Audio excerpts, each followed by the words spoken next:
Pemerintah secara resmi membatalkan kebijakan PPKM level 3 yang sebelumnya diumumkan berlaku se-Indonesia saat libur Natal dan juga Tahun Baru. Pemerintah memutuskan akan mengubah PPKM level 3 menjadi pengetatan syarat perjalanan. Perubahan kebijakan ini menuai respon beragam termasuk juga kritik. Benarkah pemerintah kembali plin-plan dalam mengeluarkan kebijakan di masa penanganan pandemi COVID-19 ini? Kita akan diskusikan pada malam hari ini bersama dengan 3 narasumber yang bergabung.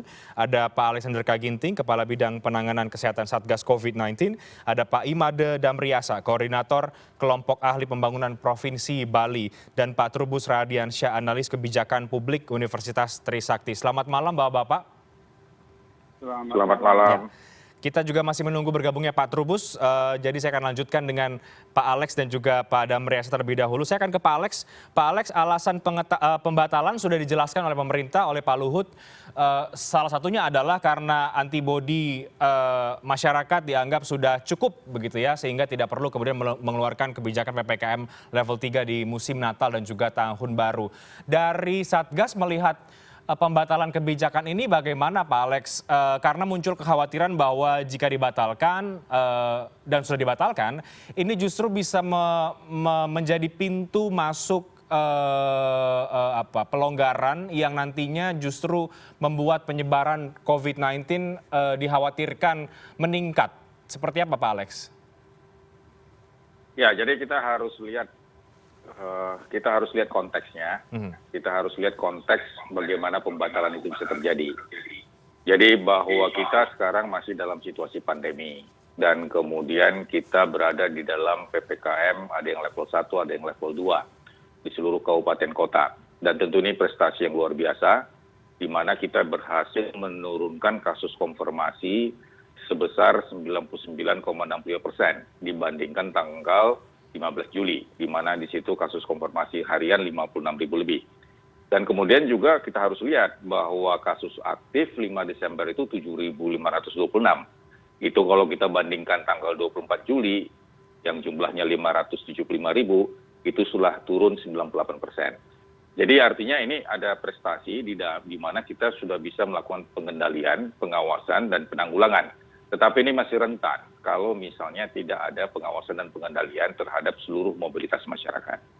Oleh karena itu memang vaksinasi yang walaupun kita sudah mencapai dosis pertama di atas 60%, bukan berarti berarti kita sudah aman. Oleh karena itu, apa yang dilakukan pemerintah dengan meninjau kembali PPKM level 3, yang di mana PPKM level 3 tersebut untuk Nataru dikemas di dalam Inmendagri nomor 62 yang ditandatangani pada tanggal 22 November, itu artinya adalah merespons dinamika yang ada di masyarakat. Dinamika itu artinya pemulihan kesehatan harus diikuti pemulihan ekonomi. Pemulihan kesehatan harus diikuti dengan pemulihan sosial budaya, termasuk juga kegiatan keagamaan. Jadi pembatalan PPKM level 3 dalam konteks Inmendagri 62, di mana di situ bunyinya adalah dalam rangka Nataru, bukan berarti membatalkan seluruh PPKM yang ada. Justru pengawasan dan pengendalian harus tetap berlangsung. Karena kalau kita berkaca sekarang negara-negara di Eropa, di mana kasus naik turun, dan kemudian juga kita lihat ada varian baru, dan demikian juga di dalam negeri, varian Delta itu masih ada. Sehingga oleh karena itu pemerintah tetap konsisten agar pengawasan dan pengendalian ini terus berlangsung. Buktinya adalah Inmendagri nomor 63 tentang PPKM Jawa Bali tetap melakukan pengawasan dan pengendalian di provinsi, kabupaten kota. Demikian juga Inmendagri nomor 65 tentang PPKM luar Jawa dan Bali. Dan justru itu juga percepatan vaksinasi juga dikemas dalam Inmendagri nomor 64. Jadi ini semua payung hukum yang memang mengatur bagaimana PPKM ini bisa diimplementasikan. Dan belum lagi juga surat edaran Kasatgas tentang ketentuan perjalanan orang dalam negeri, yaitu SE Kasatgas nomor 22. Termasuk juga surat edaran Kasatgas nomor 23 tentang protokol kesehatan perjalanan internasional. Ini sebuah bentuk-bentuk bagaimana meningkatkan kewaspadaan di dalam negeri, kewaspadaan di masyarakat, dan kewaspadaan di perorangan. Sehingga kita tidak mau supaya di negara yang kita cintai terjadi lonjakan kasus, lonjakan yang tidak terkendali. Bisa saja terjadi kenaikan kasus, tapi kenaikan kasus dalam kondisi yang masih terendah. Oleh karena itu, pembatalan PPKM level 3 ini jangan dilihat sebagai pembatalan seluruh pembatasan kegiatan masyarakat. Tapi yang kita lihat adalah ada modifikasi di sana, di mana modifikasi ini meletakkan bagaimana pemulihan kesehatan, pemulihan ekonomi, pemulihan sosial budaya, pemulihan aktivitas keagamaan dalam bentuk yang seimbang dan proporsional. Oke, baik Pak Alex. Sebelum saya ke Pak Damriasa, saya akan ke Pak Trubus dulu. Pak Trubus, ini menurut Anda bentuk sudah dikeluarkan sebetulnya, sudah disampaikan ke masyarakat akan ada PPKM level 3, tapi kemudian dibatalkan. Tapi Anda melihat ini apakah memang sebuah modifikasi atau lagi-lagi ini kebijakan yang pelin-pelan? Iya, menurut saya ini dua hal, Mas. Artinya satu, itu menunjukkan inkonsistensi, artinya pelin-pelannya itu kan berubah-ubah karena apa?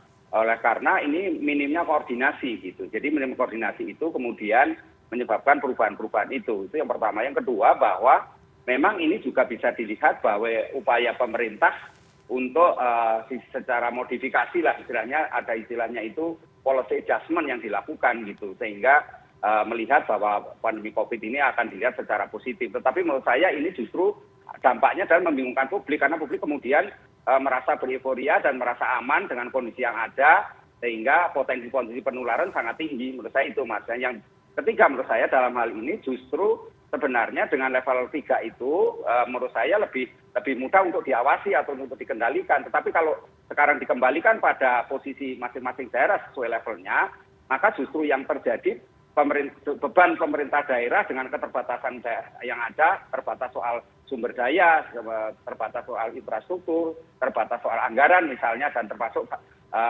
fasilitas kesehatannya. Saya rasa kalau terjadi ledakan, mereka juga akan bingung. Karena itu menurut saya ini menjadi kebijakan yang serba kontraproduktif sesungguhnya menurut saya dalam konteks ini untuk Mas. Oke, minimnya koordinasi ini Anda melihatnya dari apa, Pak Trubus? Iya, dari konsultasi publiknya sendiri. Misalnya harusnya kan sebelum mau menetapkan ini perubahan itu kan harusnya mendengarkan dari daerah dulu seperti apa kondisi yang terjadi di daerah. Artinya apa? Ketika kemudian diterapkan PPKM level 3 misalnya, itu kan berarti semua daerah sama mobilitasnya kan punya ukuran yang sama. Ketika kemudian dirubah menjadi dikembalikan masing-masing daerah sesuai dengan levelnya, maka otomatis daerah dalam hal ini melihat bahwa koordinasinya jadi bingung karena antar daerah itu, bayangkan saya untuk Jabodetabek sendiri kan tidak berbeda-beda. Karena itu menurut saya ini menjadi persoalan di mana kemudian ketika daerah ingin memutuskan atau mengambil satu law enforcement misalnya terhadap pelanggar-pelanggarnya ataupun melakukan kelonggaran-kelonggaran terhadap situasi yang ada, justru akan menimbulkan persoalan baru menurut saya, Mas. Oke, baik, saya ke Pak Damriasa. Pak Damriasa, Bali tentu menjadi salah satu provinsi yang dengan tujuan wisata di libur akhir tahun nanti ya. Setelah kemudian mendengar PPKM ini dibatalkan dan dikembalikan ke pemerintah daerah, apa respon Pemprov Bali? Terima kasih. Jadi Bali, pemerintah Provinsi Bali berusaha keras untuk mempertahankan bagaimana secara konsisten melandainya pandemi COVID-19 ini. Jadi walaupun PPKM level 3 tidak diberlakukan atau dibatalkan, tetapi Bali tetap juga menjaga bagaimana pengawasan secara ketat protokol kesehatan karena kita ketahui bahwa tahun depan atau mulai tahun ini event-event internasional akan dilaksanakan di Bali. Jadi kalau kita berhasil menjaga suasana Natal dan Tahun Baru ini dalam kondisi stabil, tidak terjadi lonjakan kasus pandemi COVID-19 di Bali, tentu ini akan menjadi citra positif bahwa Bali mampu mengendalikan pandemi COVID-19. Walaupun saat ini Bapak Gubernur Bali belum mengeluarkan aturan khusus terkait dengan pembatalan PPKM level 3, tetapi secara konsisten Pak Gubernur bagaimana mempertahankan Bali ini walaupun kalau kita lihat dari cakupan vaksinasi untuk dosis pertama dan dosis kedua ini cukup tinggi dengan dibarengi melandainya kasus baru COVID-19, boleh dikatakan bahwa mulai terbentuknya herd immunity terkait dengan COVID-19 ini, tetapi Bali tetap selalu waspada bagaimana menjaga agar kondisi ini bisa memberikan citra positif untuk pariwisata Bali. Saya Oke. kira itu, Pak. Oke, tapi gambaran yang nanti akan diambil oleh Pemprov Bali, aturan khususnya di akhir tahun, kira-kira akan bagaimana itu, Pak? Karena kan akan dikembalikan ke daerah juga dan akan ada pengetatan juga, bukan berarti kemudian menjadi bebas begitu ya, meskipun PPKM level 3-nya dicabut. Iya, jadi berarti dengan dibatalkannya PPKM level 3 bukan berarti Bali menganggap bahwa ada pelonggaran-pelonggaran terkait dengan pelaksanaan protokol kesehatan. Malah kalau kita belajar dari beberapa lonjakan yang terjadi pada saat misalnya tahun baru tahun yang lalu, kemudian libur lebaran dan lain sebagainya, itu ini akan menjadi pelajaran untuk Bali. Apa yang harus kita lakukan untuk mempertahankan bagaimana kasus COVID-19 tidak terjadi lonjakan setelah Natal dan Tahun Baru ini. Oke, baik. Saya break dulu, nanti kita akan kembali lagi. Saya akan ke Pak Alex. Jadi persisnya sebenarnya seperti apa sih Pak aturan pengetatan yang akan dilakukan di masing-masing daerah? Apakah kemudian mengikuti PPKM levelnya atau akan ada nanti aturan khusus yang diputuskan oleh semua pihak termasuk Satgas untuk mengantisipasi hal-hal yang dikhawatirkan oleh banyak pihak, yakni penyebaran COVID-19 di libur Natal dan juga Tahun Baru. Tapi dijawabnya nanti, kita akan segera kembali sesaat lagi.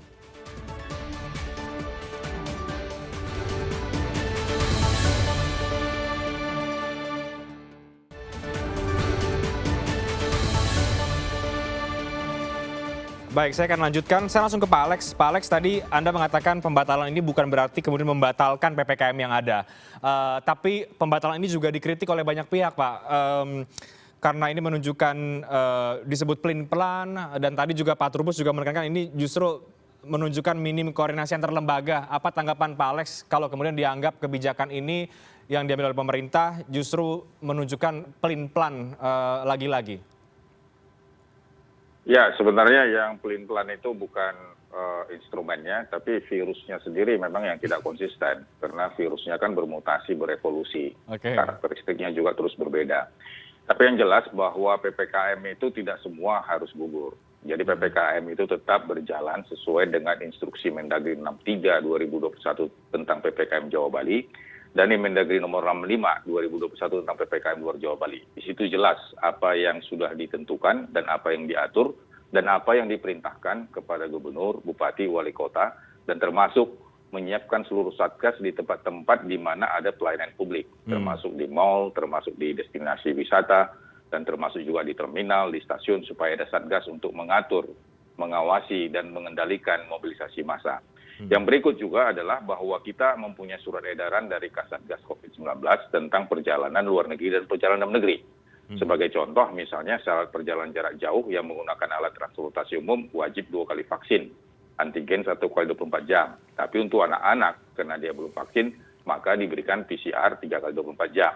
Demikian juga untuk mereka yang belum divaksin dan kemudian oleh karena alasan medis, tentu untuk kali ini belum boleh berpergian jarak jauh. Demikian juga misalnya untuk perayaan-perayaan selama Nataru, misalnya seperti Tahun Baru di hotel, pusat perbelanjaan, mal, tempat wisata, tempat keramaian, ini harus diatur. Jadi artinya tidak akan menjadi tempat yang keramaian yang akan overload, dan tentu ini akan diatur kapasitas dan jamnya. Demikian juga misalnya bahwa seluruh kegiatan yang ada di aglomerasi dan maupun di luar aglomerasi tetap melaksanakan protokol kesehatan dan wajib menggunakan aplikasi Peduli Lindungi. Dan tentu untuk malam tahun baru tidak ada arak-arak, tidak ada alun-alun yang ditempati oleh keramaian, kemudian ada pesta menyambut tahun baru, tentu ini akan tidak diperbolehkan. Dan tempat ibadah tentu tetap masih berjalan dengan kapasitas 50% atau paling banyak yang hadir 50 orang. Dan ini juga di tempat ibadah harus ada satgas yang mengatur check-in dan check-out. Jadi bagi mereka yang memenuhi aplikasi Peduli Lindungi boleh masuk. Tetapi kalau dia warnanya hitam, dia harus masuk isoter. Kalau dia merah, maka harus divaksinasi. Demikian juga di tempat pusat perbelanjaan. Pusat perbelanjaan penyelenggaranya harus menyiapkan satgas, di mana akan mengatur orang yang keluar masuk. Kapasitas bisa 75%, 50% tergantung asesmen di daerahnya masing-masing. Dan tentu yang boleh masuk adalah kategori hijau. Dan demikian juga untuk kegiatan seni budaya tentu ada pembatasan-pembatasannya yang tidak boleh melebihi 50 orang. Dan vaksinasi anak tentu ini harus dikejar dan akan dimulai setelah rekomendasi dari ITAGI ada dan termasuk juga Ikatan Dokter Anak Indonesia. Dan kemudian vaksinasi melalui Mendagri nomor 64 ini harus menjadi percepatan kita semua. Kendati pun ada libur Nataru, tapi vaksinasi tidak boleh libur. Sehingga sentra vaksinasi tetap berjalan. Dan kemudian untuk mengantisipasi tentang adanya varian baru, apakah itu Omikron ataupun ada Delta dengan sub-sub variannya, tentu harus kita melakukan memperketat border. Jadi mengantisipasi varian-varian tersebut dengan memperlama jadwal karantina, kemudian syarat tes PCR, dan kemudian syarat keberangkatan, di mana dalam hal ini untuk negara-negara terjangkit seperti Omikron yang ada di 11 negara yang ada di Afrika, tentu ini tidak diperkenankan masuk. Tapi untuk warga negara Indonesia tetap saja boleh masuk, tapi karantina 14 hari.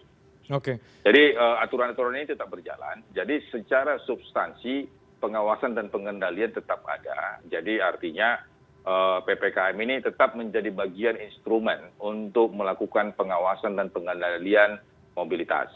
Dan PPKM ini juga menjadi instrumen untuk mendorong supaya 3M, protokol kesehatan tetap diberlakukan. Dan kemudian melalui instrumen PPKM ini juga tingkat vaksinasi, kontak tracing ini tidak boleh turun. Kendati pun kita libur panjang, kontak tracing, vaksinasi tetap berjalan.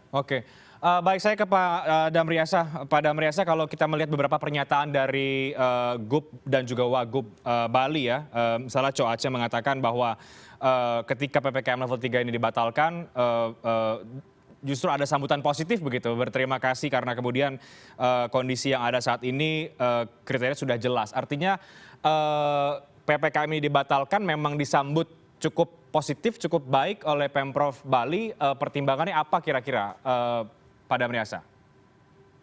Iya, jadi saya kira dengan tidak diberlakukannya PPKM level 3, yang pertama perlu saya sampaikan seperti apa yang disampaikan oleh Pak Alexander, pengawasan dan pengendalian ini yang perlu diperketat. Tetapi memang kalau PPKM level 3 ini dibatalkan, berarti kan jumlah kunjungan yang akan berkunjung ke Bali itu tentu apalagi dibarengi dengan sudah melandainya kasus pandemi COVID-19 ini akan meningkat. Dan tentu ini akan memberikan nilai positif bagi pariwisata Bali dan dengan sendirinya akan meningkatkan geliat perekonomian kita di Bali. Itu dari segi positifnya kalau kita lihat seolah-olah kalau PPKM level 3 itu dibatalkan. Tetapi yang perlu menjadi perhatian adalah peluang terjadinya transmisi dari COVID-19 ini tentu lebih tinggi karena akan terjadi lonjakan kunjungan ke Bali. Jadi apa yang disampaikan oleh Pak Gubernur dengan Pak Wakil Gubernur itu adalah dampak terhadap kunjungan wisatawan terutama ke Bali akibat dari pembatalan PPKM level 3 ini. Nanti kita bahas Pak Damriasa, apa kemudian jurus yang akan diambil Pemprov Bali, karena pastinya akan ada lonjakan wisatawan, tapi juga di saat yang sama tadi juga Anda katakan ada kembali ada ancaman begitu ya untuk pandemi COVID-19 atau penyebaran virus. Tapi sebelum itu saya ke Pak Trubus dulu. Pak Trubus, ada tanggapan dari Anda Pak Trubus bahwa ini tidak serta-merta kemudian aturannya menjadi longgar, tapi memang dibatalkan iya, tapi tetap ada pengetatan. Cukupkah sampai di situ, Pak? Iya, kalau menurut saya pun meskipun ada pengetatan dalam implementasinya itu pemerintah daerah akan dihadapkan oleh situasi di mana kemudian masyarakat tetap dalam mobilitas yang tinggi. Artinya apa? Di situ kemudian masyarakat tetap berkerumun, ya kan, di tempat-tempat wisata, dan masyarakat juga akan melakukan aktivitas-aktivitas yang mungkin mengundang satu bentuk kerumunan itu tadi gitu, sehingga yang terjadi potensi penularan makin tinggi gitu loh Mas. Sehingga menurut saya dalam hal ini memang meskipun pengetatan nanti diserahkan pada daerah, saya yakin daerah tidak akan melakukan pengetatan sebagaimana yang tertulis di dalam instruksi Menteri Dalam Negeri itu, tapi ya justru akan melakukan banyak kelonggaran karena pada akhirnya juga terbatasnya oleh infrastruktur yang ada termasuk SDM-nya juga. Dan anggaran pula saya rasa juga tidak akan melaksanakan sebagaimana yang ditetapkan. Nah karena itu menurut saya memang ini sebenarnya dampak dari ini kan masalahnya kemudian adanya kepatuhan itu sendiri gitu loh Mas. Jadi masyarakat nanti tidak akan patuh terhadap kebijakan itu, sehingga yang terjadi masyarakat akan makin istilahnya liar gitu kan, makin tak terkendali, dan di situ kemudian euforia, merasa aman, merasa sudah tidak perlu lagi memakai masker, atau tidak perlu lagi yang namanya protokol kesehatan. Bahkan tentu yang harus diberatkan oleh pemerintah daerah di sini kan harus melaksanakan satu vaksinasi, harus secara masif, terutama untuk di luar Jawa kan, di Jawa Bali. Kemudian juga yang terkait dengan 3T itu, yang tracing ini kan selama ini sangat lemah sekali tracing kita. Nah, sehingga ini harus digerakkan lagi, artinya daerah harus mempercepat itu semua. Kemudian yang ketiga tentu 5M itu Mas gitu. Jadi ini juga harus tetap diedukasi kepada masyarakat. Karena kalau tidak yang terjadi juga masyarakat akan memandang bahwa segala situasi yang ada itu sudah tidak ada kaitannya dengan COVID gitu. Yang ada adalah mereka tetap mau bermobilitas maupun mereka bereforia dan mencari tempat-tempat hiburan ataupun tempat-tempat liburan lah, karena situasinya juga namanya libur gitu. Ya, dan itu mungkin sudah mulai terbaca dari lingkungan sekitar kita ya Pak Trubus, yang sudah mulai berencana untuk libur akhir tahun. Tapi dampak dari pembatalan ini tetap ada pengetatan, tapi kemudian ini berpotensi menimbulkan euforia tadi ya Pak Trubus, yang sebenarnya sekarang pun sudah kita lihat sebagian masyarakat tampaknya sudah bereuforia. Ya, sudah dilihat. Kalau lihat spanduk-spanduk ataupun flyer-flyer ataupun di ini juga banyak sekali di medsos kan ya. Artinya tempat-tempat hiburan seperti hotel, tempat-tempat wisata itu sudah memasang istilahnya promosi lah ya, promosi terkait dengan kegiatan yang akan dilaksanakan di tempat-tempat wisata itu.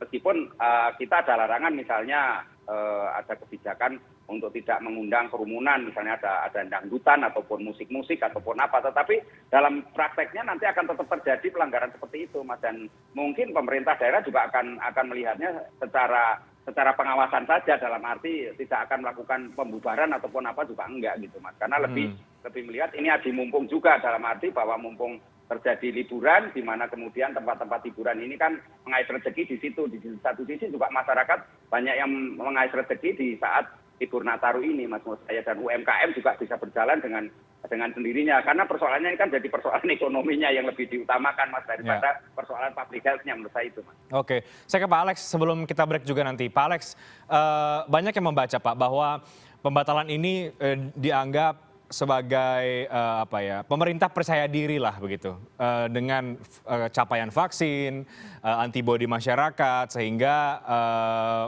perlu dibatalkan, meskipun tadi Anda tekankan berkali-kali tetap ada pengetatan. Tapi sekali lagi kan kemudian pembatalan ini kembali menimbulkan euforia yang tadi sudah disampaikan juga oleh Pak Trubus. Apakah memang sepercaya diri itu Pak Alex? Ya, jadi artinya bahwa apa yang diambil oleh pemerintah semua itu berbasis data dan kemudian berbasis dari berbagai konsultasi dan diskusi. Dan ini asesmen dan evaluasi ini terus dilakukan di setiap 2 minggu sekali. Jadi kita harus lihat bahwa perkembangan positif ini memang ada. Kendati pun ancaman di dalam negeri itu artinya masih juga tersedia, termasuk juga yang dari luar dengan adanya varian baru. Tapi dengan kerjasama yang baik, sistem yang baik, dan kemudian di mana instrumen PPKM ini harus dihidupkan, baik di tingkat desa dan di kelurahan, kabupaten, kota, tentu ini menjadi tugas bersama. Jadi artinya bahwa di dalam penanggulangan COVID ini, masyarakat itu tidak hanya sebagai objek, tapi masyarakat itu harus menjadi subjek di dalam penanggulangan COVID. Makanya ini adalah menjadi perjuangan semesta kita. Oleh karena itu, kendati pun PPKM level 3 ini sudah ditinjau kembali, bukan berarti pengawasan dan pengendalian ditarik. Pengawasan dan pengendalian tetap. Dan kemudian yang berbeda adalah di dalam penyekatannya, yang berbeda adalah di dalam bahwa orang masih bisa berlibur, tetapi yang tidak boleh itu adalah orang berkerumunan, tumpah ruah, turun ke alun-alun, melakukan pesta keramaian, ini yang dicegah. Di samping itu juga kita harus mensukseskan vaksinasi. Vaksinasi itu baik dosis pertama, dosis kedua harus kita kejar, termasuk juga di populasi rentan, khususnya di lansia, termasuk disabilitas, termasuk mereka ibu-ibu yang hamil, dan termasuk yang komorbid. Agar dengan demikian, di Januari kita sudah masuk ke booster, baik itu di sektor publik maupun di mereka yang di kelompok rentan. Jadi ini menjadi tugas bersama kita. Jadi apa yang disampaikan pemerintah itu lebih kepada bagaimana membangun kewaspadaan, bukan membangun kekhawatiran. Karena kalau kita membangun kekhawatiran, kita semua akan menjadi paranoid. Oke. Tapi dengan membangun kewaspadaan, kita akan lebih kuat. Jadi dalam hal ini memang intinya adalah kolaborasi. Jadi saya setuju apa yang disampaikan oleh Pak Trubus. Memang komunikasi resiko, sosialisasi ini harus terus-menerus. Dan tidak bisa hanya dengan menggunakan bahasa di Jakarta saja, tapi juga harus kita menggunakan bahasa lokal. Kearifan lokal juga harus dipakai. Sehingga artinya dengan adanya pembatalan PPKM level 3 bukan berarti PPKM itu seluruhnya gugur. Tetapi Inmendagri nomor 64, 65, 63 masih tetap berlangsung. Dan ini menjadi alat kendali kita di dalam melakukan pengawasan dan pengendalian. Dan ini kembali lagi kepada stakeholder yang ada di daerah, termasuk bupati, wali kota, camat, lurah, bagaimana mereka bisa mengendalikan seluruh pengawasan dan pengendalian ini dalam bentuk satgas-satgas yang sudah diperintahkan di Inmendagri 63 maupun di Inmendagri 65. Oke. Jadi bagaimana Pak Damriasa di daerah nanti terutama di Bali bagaimana memastikan bahwa masyarakat taat prokes, wisatawan juga patuh terhadap aturan-aturan yang ada karena sekarang kemudian kembali lagi ini bolanya ada di pemerintah daerah bagaimana bisa mengatur sedemikian rupa agar semua yang tadi sudah disampaikan bisa terlaksana terutama untuk pengawasan protokol kesehatan. Tapi dijawabnya nanti setelah jeda. Kami akan break, kami segera kembali sesaat lagi.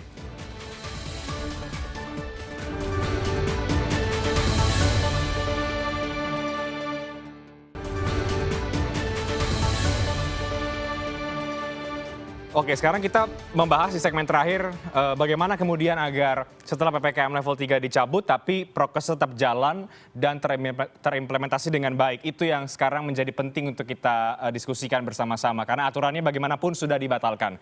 Bagaimana Pak Damriasa? Karena Bali tentu akan ada tingkat kunjungan yang signifikan mungkin di akhir tahun, artinya perlu diantisipasi apa dan bagaimana memastikan bahwa implementasi prokes bisa berjalan dengan maksimal. Jadi yang jelas apa yang disampaikan oleh Pak Alexander, dibatalkannya PPKM level 3 bukan berarti aturan-aturan yang sebelumnya ini gugur. Ini tetap menjadi acuan kami di pemerintah Provinsi Bali terkait dengan penanganan pandemi COVID-19. Kemudian yang menjadi concern lebih penting lagi adalah bagaimana mempertahankan supaya pandemi COVID-19 ini tetap melandai. Dan tentu pemerintah Provinsi Bali harus mengantisipasi. Jadi biasanya Pak Gubernur ini mengadakan rapat koordinasi dengan kabupaten kota untuk mengantisipasi lonjakan wisatawan nanti untuk acara Natal dan Tahun Baru. Juga melibatkan TNI Polri. Karena kami di Bali punya juga Satgas Gotong Royong yang berbasis desa adat. Jadi barangkali ini juga perlu diaktifkan kembali untuk bagaimana setelah acara hari Natal dan Tahun Baru, kondisi pandemi COVID-19 yang ada di Bali bisa dipertahankan secara konsisten masih tetap melandai. Karena kalau sudah terjadi lonjakan, ini yang akan memperberat lagi, memperlama lagi untuk memulihkan bagaimana kepercayaan masyarakat, terutama masyarakat internasional terhadap citra pariwisata Bali yang tidak mampu mengendalikan pandemi COVID-19. Oke. Saya kira itu, Pak. Oke, kira-kira apakah sudah ada rencana kapan kemudian rapat koordinasi itu akan dilakukan oleh Gubernur dan juga Wagub Bali beserta dengan semua jajaran di pemerintah Provinsi Bali, Pak Damriasa? Ya, saya kira dalam waktu dekat nanti Pak Gubernur dengan para bupati wali kota kemudian melibatkan juga Polri dan TNI membahas bagaimana mengantisipasi lonjakan kunjungan wisatawan dalam rangka Natal dan Tahun Baru tahun ini. Oke, baik, secepatnya. Pak Trubus, bagaimana sekarang pemerintah daerah juga harus bersiap-siap, artinya ya, mengantisipasi segala kemungkinan, meskipun dengan ada pengetatan, tapi sekali lagi tentu dampak dari dibatalkannya ini ya, yang menjadi kemudian memberikan dampak. Sekarang Pemprov di daerah, menurut Anda artinya punya pekerjaan rumah juga, bagaimana mengantisipasi di akhir tahun ini? Iya, menurut saya memang ini PR berat ya, pekerjaan berat daripada pemerintah daerah setelah pemerintah pusat mencabut dalam arti melempar handuk kepada daerah untuk melaksanakan pengetatan maupun pengendalian. Memang ini pada akhirnya daerah mau tidak mau harus membuat aturan yang tegas, yang jelas, di mana masing-masing daerah misalnya yang levelnya 3 ya memang harus diperketat betul. Kemudian mereka yang kategori level 2 misalnya juga harus menerapkan formulasi-formulasi kebijakan yang betul-betul memberikan pengendalian lah fokusnya itu. Karena ini semua kebijakan sebenarnya intinya apapun kalau tidak ada sanksi yang ditampilkan, daerah juga berat juga untuk dilaksanakan. Mas, nah ini daerah harus membuat sanksi-sanksi kepada mereka-mereka yang nantinya melakukan pelanggaran. Dan saya rasa ini tugas Satpol PP yang berat untuk di daerah ya, karena pada akhirnya mereka-mereka ini yang harus menegakkan aturan. Karena mesti aturannya kan harus didasarkan pada aturan perda maupun pergub ataupun perwali ataupun peraturan bupati lah paling tidak. Nah di situ kemudian Satpol PP maupun aparat yang lainnya harus secara sinergis. Dan yang kedua menurut saya ini memang terpulang kepada kesadaran masyarakat. Nah ini bagaimana membangun kesadaran masyarakat bahwa COVID itu masih ada, COVID ini berbahaya. Karena kalau sudah dicabut ini kan persepsinya ya tadi situasi sudah aman, terkendali, euforia, senang-senang, happy-happy, fun-fun aja gitu. Apalagi situasinya libur kan gitu. Jadi ini menurut saya memang harus diedukasi lagi kepada masyarakat akan bahayanya COVID. Dan perlu diketahui yang ketiga bahwa masyarakat kita ini sebenarnya sudah mendukung sekali ya, dalam arti bahwa meskipun terjadi polarisasi, tetapi mereka pada umumnya mendukung bahwa COVID ini memang benar-benar merupakan ancaman yang nyata, sehingga pelaksanaan vaksinasi itu masyarakat itu mendukung gitu. Tetapi persoalannya bagaimana kemudian keterbatasan daerah di sisi anggaran, infrastruktur, dan khususnya juga fasilitas kesehatan, obat-obatan misalnya termasuk tabung oksigen atau apa, nah ini juga harus dipersiapkan secara jelas gitu, di mana kemudian kalau misalnya nanti terjadi ada lonjakan ataupun terjadi penularan yang horor, pemerintah daerah punya kewenangan, punya reaksi cepat lah, artinya kesiapsiagaan untuk segera melakukan penanganan secara cepat. Tetapi kalau melihat situasi yang ada, saya rasa di daerah ya dengan kondisi yang ada paling-paling juga hanya menyatakan bahwa di sini terjadi istilahnya penegakan saja gitu. Paling sekedar pengawasan, penegakan gitu aja. Nggak akan lebih dari itu, Mas. Karena persoalannya itu tadi pertimbangan ekonomi yang justru diutamakan. Karena daerah bagaimanapun juga dengan situasi libur Nataru ini ingin mendapatkan istilahnya PAD, pendapatan asli daerahnya bertambah gitu, Mas. Itu. Ya, Pak Trubus, singkat, saya masih ke Anda sebelum nanti ke Pak Alex terakhir. Kita tahu bahwa dalam pandemi ini ada banyak sekali kebijakan yang berubah. Sudah diumumkan kemudian berubah dan berdampak ke masyarakat ya.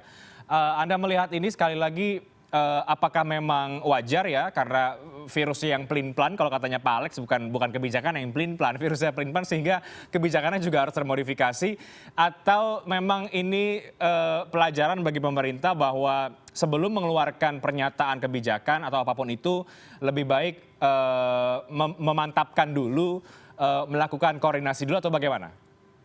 Iya, menurut saya sih memang sebelum dikeluarkan kebijakan, kemarin misalnya Mendagri nomor 62 lah gitu ya, itu harusnya pemerintah itu ya berkoordinasi secara sinergis kepada daerah-daerah yang akan diterapkan PPKM level 3, sehingga ada istilahnya itu PD lah, percaya diri akan bisa mampu melaksanakan. Tetapi karena dengan kondisi sudah dirubah seperti ini, tentu kemudian yang akan kita lihat bahwa nanti pemerintah daerah saya khawatir itu kedodoran gitu, keteteran tanpa kemudian pemerintah pusat harus intervensi secara ketat, karena kalau tidak justru ini persoalannya akan menjadi bumerang. Nah karena itu kritik-kritik yang ada dari masyarakat dan harapan dari masyarakat pada umumnya adalah bagaimana kemudian ketegasan kepala daerah dalam ini juga kolaborasi dengan pemerintah pusat, agar masyarakat yang nanti istilahnya membandel itu ada sanksi-sanksi juga pada mereka-mereka yang istilahnya selalu inginnya bereuphoria, bersenang-senang dan terhadap protokol kesehatan. Nah itu harus juga dilakukan